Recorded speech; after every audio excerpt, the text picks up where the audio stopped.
Hello everyone, welcome back to my channel Commerce Flyer. So now let's start the topic accounting equation. Last video में मैं आपको accounting equation के बारे में basic information दे चुकी हूँ और जो भी हमने एक एग्जांपल किया था वो भी मैं आपको अच्छे से सॉल्यूशन करवा चुकी हूँ। ठीक है, तो चलिए आज हम उसी का एक नेक्स्ट एग्जांपल कर लेते हैं जिससे आपके जो भी कॉन्सेप्ट है वो क्लियर हो जाएंगे, ताकि अगर कोई डाउट भी होता है तो वो भी सारे क्लियर हो जाएंगे। और जिस भी स्टूडेंट ने लास्ट वीडियो नहीं देखा है वो पहले लास्ट वीडियो देखें, देन आफ्टर आप इस वीडियो को फॉलो करेंगे। तो चलिए स्टार्ट करते हैं। डायरेक्ट मैं आपको एग्जांपल स्टार्ट करवा रही हूँ। Business started with cash rupees 1 lakh, then that means आपने बिजनेस स्टार्ट किया है कैश में 1 लाख रुपीज के साथ। ठीक है, सेकेंड पॉइंट है आपका purchase goods on credit rupees 10,000। That mean आपने गुड्स जो है वो उधार में परचेज किया है। कितने का परचेज किया है आपने? 50,000 रुपीज का। ठीक है, थर्ड पॉइंट है आपका purchase goods for cash rupees 20,000। आपने जो गुड्स है वो कैश में परचेज किया है 20,000 का। ठीक है, नेक्स्ट पॉइंट है sold goods costing rupees 20,000 for rupees 50,000 in cash. तो देखिए आपने जो गुड्स था वो बेचा है जिसकी कॉस्टिंग कितनी थी? कॉस्टिंग कितनी थी? 20,000 रुपीज थी, बट आपने उसको बेचा कितने में है? 50,000 रुपीज में आपने गुड्स को सेल किया है। तो दैट मीन्स कहने का मतलब है कि 20,000 रुपये का जो माल था उसको आपने 50,000 रुपये में बेचा है। नेक्स्ट पॉइंट है आपका sold goods for rupees 30,000 to Rohan. आपने जो गुड्स है वो रोहन को बेचा है 30,000 रुपये का। तो देखिए अब यहाँ पर हमें ये मेंशन नहीं है कि कैश में बेचा है या क्रेडिट में बेचा है। तो जब भी अगर पर्सन का नेम मेंशन होता है आप क्या मानेंगे? उसको क्रेडिट में बेचा है, मतलब उधार में बेचा है। ठीक है, नेक्स्ट पॉइंट है आपका withdrew cash for personal use rupees 10,000। That means आपने विड्रॉ किए हैं। विड्रॉ किए हैं मतलब आपने ड्राइंग्स मतलब क्या होता है?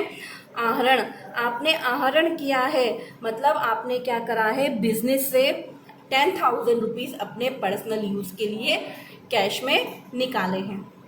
नेक्स्ट पॉइंट है पेड टू क्रेडिटर्स रुपीज 50,000। आपने क्रेडिटर्स को 40,000 रुपये का पेमेंट किया है। क्रेडिटर्स क्या है? आपकी लाइबिलिटी होती है।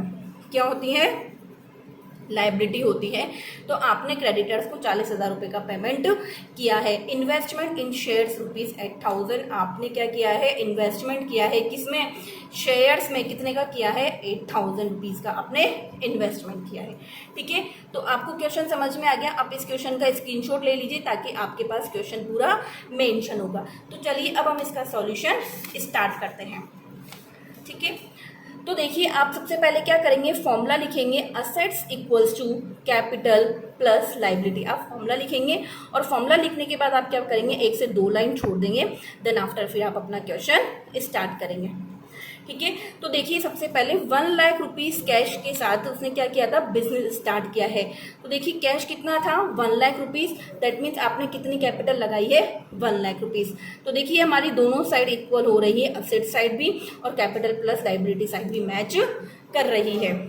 ठीक है, नेक्स्ट पॉइंट है आपका कि आपने 50,000 रुपीज का स्टॉक क्रेडिट में परचेज किया था, मतलब उधार में आपने 50,000 रुपये का गुड्स खरीदा था। ठीक है, तो देखिए अगर आपने 50,000 रुपये का माल खरीदा है तो बिजनेस में क्या आ रहा है? स्टॉक आ रहा है, गुड्स आ रहा है। तो मैंने क्या नाम मेंशन कर दिया? स्टॉक 50,000 के साथ। और आपने उधार में परचेज किया, दैट मीन्स आपकी इन फ्यूचर क्या है? लाइबिलिटी बनती है कि आपको 50,000 रुपये का पेमेंट करना है। ठीक है, तो देखिए हमारे पास कैश कितना, क्योंकि हमने अभी कोई कैश में पेमेंट नहीं किया है, तो आपके पास कैश कितना रखा हुआ है? 1 लाख का। स्टॉक आपने कितने का परचेज किया? 50,000 का। ठीक है, देन आपके पास कैपिटल इज 1 लाख की है और आपके क्रेडिटर्स बढ़ गए हैं 50,000 से, जिनको आपको इन फ्यूचर पेमेंट करना है। नेक्स्ट पॉइंट है आपका कि आपने 20,000 रुपीज में क्या किया है? 20,000 रुपीज का आपने गुड्स परचेज किया है, वो भी कैश में। तो कैश में गुड्स परचेज किया है तो क्या कम हो रहा है आपके पास से? कैश जा रहा है, कैश कम हो रहा है आपके पास, तो माइनस 20,000। और बिजनेस में क्या आ रहा है? स्टॉक आ रहा है, गुड्स आ रहा है, तो प्लस 20,000। और इससे इस साइड कोई इफेक्ट नहीं पड़ेगा।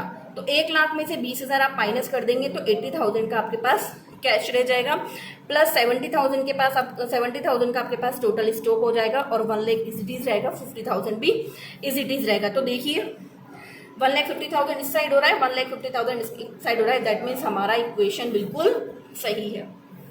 नेक्स्ट देखेंगे आप कि आपने क्या किया है, आपने जो 20,000 का जो गुड्स था 20,000 की जो कॉस्ट थी गुड्स की, उसको आपने कितने में बेचा है, 50,000 में बेचा है। तो जब आपने गुड्स बेचा है 50,000 रुपये में, तो आपके पास कैश आया, तो आपने क्या करा, कैश में ऐड कर दी 50,000। गुड्स आपके पास से जा चुका है 20,000 रुपये का, ठीक है, क्योंकि 20,000 का माल था, तो 20,000 रुपये का आपके पास गुड्स जा चुका है, तो आप माइनस कर देंगे 20,000। बट 20,000 रुपये का माल आपने कितने में बेचा, 50,000 रुपये, तो 30,000 रुपये का आपको क्या हुआ, प्रॉफिट हुआ, तो उसको आप किस में ऐड कर देंगे, कैपिटल में ऐड कर देंगे। तो अब देखिए आपके पास जो कैश है वो रह गया है 80 + 50, 1,30,000 का आपके पास क्या हो गया है, कैश हो गया है। स्टॉक आपके पास 50,000 का रह गया है, क्योंकि 70 में से 20 का आप माल बेच चुके हैं। उसके बाद 1,30,000 की आपकी कैपिटल हो गई है, क्योंकि 30,000 का आपको क्या हुआ था, प्रॉफिट हुआ था, प्लस 50,000 अभी आपके क्रेडिटर्स है, आपने इनको भी कोई पेमेंट नहीं किया है। क्लियर यहाँ तक। अब नेक्स्ट पॉइंट है आपका कि आपने क्या किया है, 30,000 रुपये का उधार में माल बेचा है।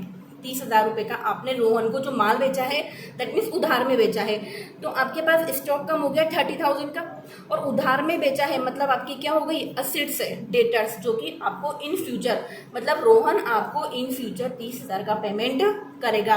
तो डेटर्स हमेशा क्या होते हैं, हमारी असेट्स होते हैं।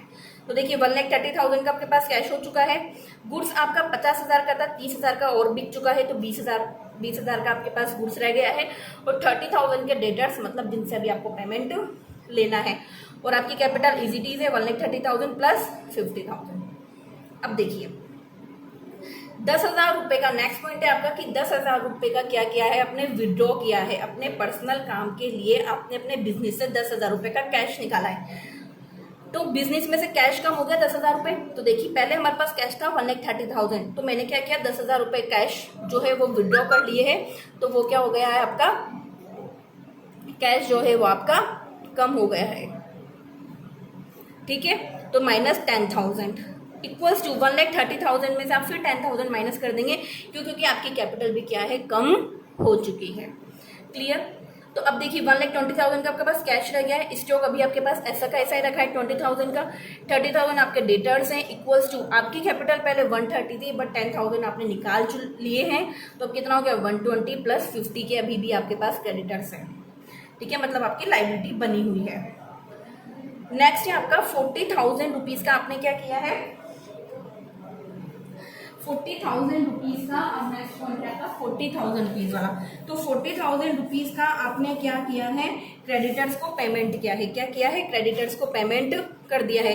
जब आपने पेमेंट किया है तो देखिए आपके पास 1,20,000 का कैश था, 40,000 का पेमेंट कर चुके हैं, तो आपके पास 40,000 माइनस कर दिए, और आपका कैपिटल में से भी कम हो जाएगा, क्योंकि सॉरी आपका यहाँ कैपिटल में से कम नहीं होगा, ये जो है आपका कम होगा क्रेडिटर्स में से, क्योंकि आपके क्रेडिटर्स क्या हुए हैं, कम हो चुके हैं। तो ये आपका 1,20,000 इज इट इज रहेगा, और ये आपका हो जाएगा 10,000, क्योंकि आपने क्या था, पहले उधार में 50,000 का गुड्स खरीदा था, बट अब क्या करा, 40,000 रुपये का उसको पेमेंट कर दिया है, तो अब आपको 10,000 रुपये का पेमेंट और करना बाकी है। तो देखिए अब आपके पास कैश कितना हो गया, 80,000 प्लस आपके पास 20,000 का गुड्स अभी भी रखा है, क्योंकि अभी सिर्फ आपने पेमेंट किया है, और 30,000 का आपके डेटर्स है जिनसे आपको पैसा लेना है, प्लस आपकी कैपिटल 1,20,000 ही रहेगी, और 50,000 रुपये में से आपने 10,000 रुपये का पेमेंट कर दिया है, तो अब आपकी लायबिलिटी कितने की रह गई है, ओनली 10,000 की। यहाँ तक क्लियर है आपका। नेक्स्ट पॉइंट है आपका कि आपने शेयर्स में इन्वेस्टमेंट किए हैं। शेयर्स मार्केट आप जानते हैं, शेयर मार्केट, आपने किसी कंपनी के शेयर परचेज किए तो मतलब आपने पेमेंट किया है 8,000 रुपये से, तो कैश में से भी 8,000 कम हो जाएगा, और कैपिटल में से भी 8,000 कम हो जाएगा। तो देखिए कैश कितना रह गया, 72,000 प्लस 20,000 का आपके पास स्टॉक था, और प्लस 30,000 का आपके पास डेटर्स है। तो देखिए 1,20,000 में से आप 8,000 माइनस कर देंगे, तो यहाँ बचेगा, सॉरी थोड़ा गलत लिखने में आ गया है, 1,12,000 प्लस आपके क्रेडिटर्स कितने के हैं, 10,000 रुपये के, मतलब आपको पेमेंट इतना करना भी बाकी है। क्लियर।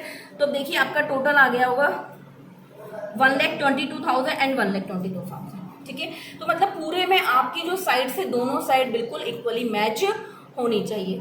ठीक है, तो आपको आज का वीडियो समझ में आ गया होगा, और अगर अभी तक आपने मेरे चैनल को लाइक एंड सब्सक्राइब नहीं किया है तो लाइक एंड सब्सक्राइब करें, एंड कमेंट बॉक्स में कमेंट करके बताएं कि आपके सारे कॉन्सेप्ट क्लियर हो रहे हैं या नहीं।